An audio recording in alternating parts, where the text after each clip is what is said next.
Listening to that is Tallha Abdulrazaq, independent defence and strategic analysis analyst specialising in Iranian affairs. Thank you for coming on the programme, Tallha.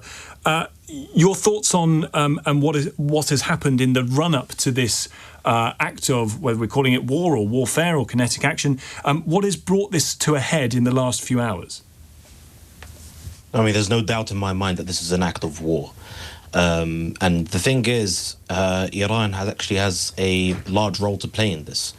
So if we're looking at the history of the nuclear negotiations, by continuing to enrich uranium to a degree which is much higher than is required for civilian purposes, effectively what Iran was doing was telling not only the United States, but the world, that should we need to, we can achieve a breakout and achieve a nuclear weapon in a short space of time. So you only need about 3.5% enrichment of uranium for civilian purposes. They got up to something like 70%. So they were trying to highball it. I actually don't believe, and this may surprise certain viewers who or listeners who know my views on Iran, I actually don't believe Iran wants a nuclear weapon because it knows that by the time it can actually achieve it, it may well be bombed. Is exactly what's happening today. Yeah. But there's no doubt, Tallha, there's absolutely no doubt that the Iranians were enriching uranium for the purposes of trying to make a nuclear weapon, even if you think they didn't actually want to. So, yeah. I mean, but the purpose behind it, in my view, was that they were trying to highball negotiations with the Americans to say, look, we can do this at any moment. You know, you need to cut us some slack, get rid of the sanctions, etc. But by doing so, by putting on such an aggressive posture, they actually fed into the narrative that they are this massive threat. And I've always held the view that they're basically a paper tiger. And we're viewing this right now before our very eyes. You know, you've got Hussein Salami, for example, the former head of the IRGC Corps, killed. I think it was about 24 hours ago, he was saying that if Israel strikes us, we're able to fight them on a full spectrum warfare basis. And he was taken out within the first moments. The chief of staff of the Iranian armed forces also killed. The Khatam al-Anbiya headquarters chief, he was also killed. You know, these aren't like small people. We're talking also about Fareydun Abbasi, who was one of their chief nuclear scientists, and he was actually publicly saying, we need to pursue a nuclear breakout. Mm-hmm. He's dead.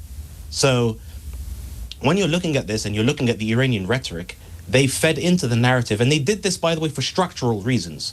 Like just how Israel has kind of stepped up its schedule in terms of bombing Iran and taking action because of structural issues faced by the Netanyahu government in Israel, internal pressures that force them to take these sorts of actions.